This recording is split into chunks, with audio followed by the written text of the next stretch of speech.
ഇതൊന്നും കിട്ടിയില്ല എന്നുണ്ടെങ്കിൽ നിലവിലെ CPM-ൽ ഇവരാരും നിൽക്കില്ല. കാരണം ഇതൊക്കെ കിട്ടുന്നത് കൊണ്ട് മാത്രം നിൽക്കുന്ന ആൾക്കാരാണ് നിലവിൽ CPM-നകത്തുള്ളത് എന്നുള്ളതാണ് നമ്മൾ മനസ്സിലാക്കുന്നത്. കാരണം കുറേ ആൾക്കാർ ഒരുമിച്ച് കൂടിയിരിക്കുന്നു. ചിലർക്ക് പിൻവാതിൽ നിയമനം കിട്ടുന്നുണ്ട്, ചിലർക്ക് ഈ പറയുന്ന പോലെ 7 ലക്ഷത്തിൻ്റെ കർട്ടൻ ഇടുന്നുണ്ട്, ചിലർ സ്വിമ്മിംഗ് പൂൾ കുത്തുന്നുണ്ട്, ചിലർക്ക് ക്യാബിനറ്റ് പദവികൾ കിട്ടുന്നുണ്ട്, ചിലർ ജിമ്മ് കിട്ടുന്നുണ്ട്. അപ്പോൾ ഇതൊക്കെ നടക്കുന്നുണ്ട്. നമ്മളെ സംബന്ധിച്ചിടത്തോളം ഇപ്പോൾ ഒരു നമ്മളിപ്പോൾ സ്പീക്കറുടെ ഔദ്യോഗിക വസതി എന്ന് പറയുന്നത് തിരുവനന്തപുരം നഗരത്തിൻ്റെ ഹൃദയത്തിലാണ് ഇരിക്കുന്നത്. അദ്ദേഹത്തിനൊരു ജിമ്മിൽ പോകണമെന്നുണ്ടെങ്കിൽ ഇതിൻ്റെ ചുറ്റും എത്രയോ ജിമ്മുണ്ട്. അദ്ദേഹത്തിന് ആരോഗ്യ കാര്യത്തിൽ അദ്ദേഹം അത്രയേറെ കൺസേൺഡ് ആണെന്നുണ്ടെങ്കിൽ സാധാരണ മനുഷ്യർ വരുന്ന അല്ലെങ്കിൽ 5 സ്റ്റാർ ഫെസിലിറ്റികളുള്ള എത്രയോ ജിമ്മുകളുണ്ട്. MLA ഹോസ്റ്റലിലുണ്ട്, അല്ലെങ്കിൽ പറയാം എത്രയോ ജിമ്മുകളുണ്ട്. നിയമസഭാ കോംപ്ലക്സിന്റെ അകത്തുനിന്ന് ഓടിയാൽ മതിയല്ലോ. അതിനകത്ത് തന്നെ എത്രയോ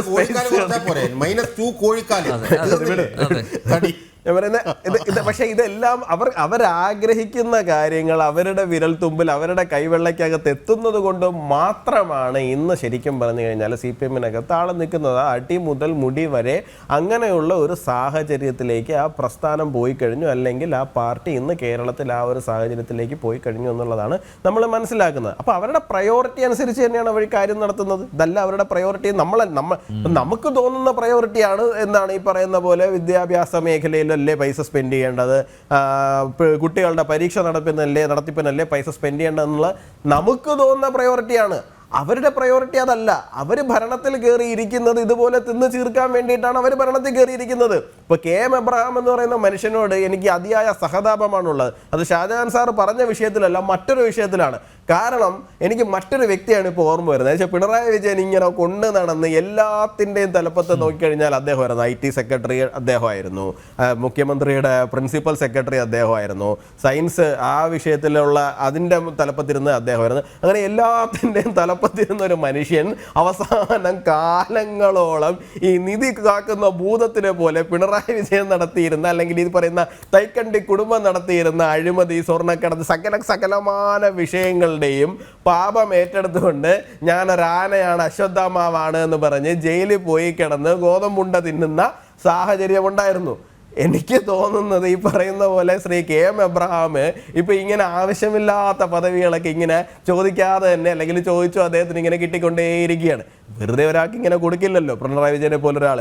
പിന്നെ പിണറായി വിജയന് വേറൊരു പ്രത്യേകത കൂടിയുണ്ട്. അദ്ദേഹം എന്ന് പറഞ്ഞു കഴിഞ്ഞാൽ, ഞാൻ കേട്ടിടത്തോളം പിണറായി വിജയൻ എന്ന് പറഞ്ഞു കഴിഞ്ഞാൽ ആൾക്കാർ ചെന്ന് നിന്ന് തമ്പ്ര, അല്ലെങ്കിൽ അദ്ദേഹത്തെ ഇങ്ങനെ ധീര, വീര, പറക്കുന്ന കഴുകനെ, ഓടുന്ന കുതിരയെ, ചാടുന്ന കഴുതയെ എന്നൊക്കെ വിളിക്കുമ്പോൾ അദ്ദേഹം ഇങ്ങനെ എന്താണ് നെഞ്ചൊക്കെ വിരിച്ച് ഞാൻ അടിപൊളിയാണ്, ഞാൻ സൂപ്പറാണ്, ഞാൻ അടിപൊളിയാണെന്നൊക്കെ പറഞ്ഞിട്ട് അദ്ദേഹം എന്ത് ചെയ്യുന്നു, ഇങ്ങനെ വാരിക്കോരി പണ്ടത്തെ രാജാക്കന്മാരെ മറ്റേ നീ എന്നാ പിടിച്ചോ എന്ന് പറഞ്ഞിട്ട് മറ്റേ കൃഷ്ണമല്ലല്ലോ പഴയ മാലയൊക്കെ എറിഞ്ഞു കൊടുക്കുന്നത് പോലെ ഇതുപോലെ അദ്ദേഹം ഇപ്പോൾ എറിഞ്ഞു കൊടുത്തോണ്ടിരിക്കുകയാണ്. അപ്പം ഇത് കിട്ടുന്ന ആൾക്കാരൊക്കെ വാങ്ങുന്നു, അവരിതിങ്ങനെ കൊണ്ടുപോയിക്കൊണ്ടിരിക്കുകയാണ്. പക്ഷെ ഒരു പ്രശ്നം സംഭവിക്കാൻ പോകുന്നത്, ഏറ്റവും അവസാനം ഇവരുടെ ഒരിടപാട് പോലും സുതാര്യമായിട്ടല്ല പൊയ്ക്കൊണ്ടിരിക്കുന്നത്. ഈ സർക്കാരിനെ സംബന്ധിച്ചിടത്തോളം ഈ സർക്കാരിൻ്റെ നാളിതുവരെയുള്ള ഒരിടപാട് പോലും സുതാര്യമായിട്ടല്ല പൊയ്ക്കൊണ്ടിരിക്കുന്നത്.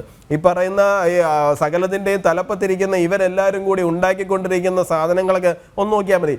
എനിക്ക് തോന്നുന്നു നമ്മുടെ ശിവശങ്കരൻ അദ്ദേഹത്തിൻ്റെ ഐഡിയ ഒക്കെ ആയിരുന്നു ഈ പറയുന്ന കോക്കോണിക്സ് എന്നൊക്കെ പറയുന്ന ലാപ്ടോപ്പൊക്കെ ഉണ്ടായത്.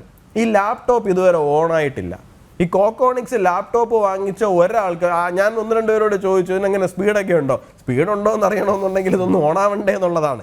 സ്പീഡുണ്ടോ ഇല്ലയോ എന്ന് അറിയണമെങ്കിൽ ഒന്ന് ഓണാവണ്ടേ എന്നുള്ളതാണ്. എന്തിനേറെ പറയണം, ആ കൈരളി TV ഉണ്ടല്ലോ ഇവരുടെ പാർട്ടി ചാനൽ, ആ പാർട്ടി ചാനൽ വാർത്ത വായിക്കാൻ ഇരിക്കുന്നവർ പോലും ഈ പറയുന്ന കോക്കോണിക്സ് ലാപ്ടോപ്പ് ഉപയോഗിക്കില്ലെന്നേ. കാര്യം വെച്ച് കഴിഞ്ഞാൽ ഇത് ഓണാവണ്ടേ. അപ്പോൾ ഇത് ഓണാകാത്ത എന്തുകൊണ്ടാന്ന് വെച്ച് കഴിഞ്ഞാൽ അത്രയേറെ കെടുകാര്യസ്ഥതയാണ് ഈ സർക്കാർ ചെയ്യുന്ന ഓരോ കാര്യത്തിലും നിലനിൽക്കുന്നത്. ഞാൻ കുറച്ച് നാളുകൾക്ക് മുമ്പ് ഒരു റിപ്പോർട്ട് കണ്ടായിരുന്നു.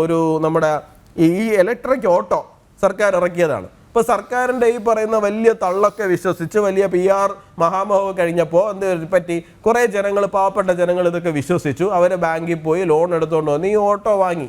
ഈ ഓട്ടോ ഓടണ്ടേ? ഞാൻ നേരത്തെ കോക്കോണിക്സ് ലാപ്ടോപ്പിന്റെ കാര്യം പറഞ്ഞ പോലെയാണ്, ഈ ഓട്ടോ ഓടണ്ടേ? അപ്പൊ ഈ കെ എന്ന് പറയുന്ന ഒരു ബ്രാൻഡ് ഇട്ടൊരു സാധനം വന്നു കഴിഞ്ഞാൽ, പണ്ട് നമ്മൾ ഈ എ ഇട്ടിട്ട് ഇങ്ങനെ റൗണ്ട് ഇട്ട് കഴിഞ്ഞാൽ അതിനൊരു മോശം സാധനം എന്നുള്ള ഒരു സാധനം ഉണ്ടല്ലോ, ആ പടത്തിന് ഫാമിലി ആയിട്ട് പോകാൻ പറ്റില്ല.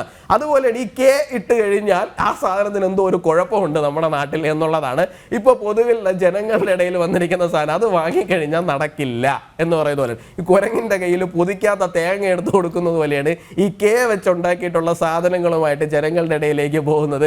ഇത് വരും, പക്ഷെ ഒന്നും നടക്കില്ല. അതാണ് അവസ്ഥ.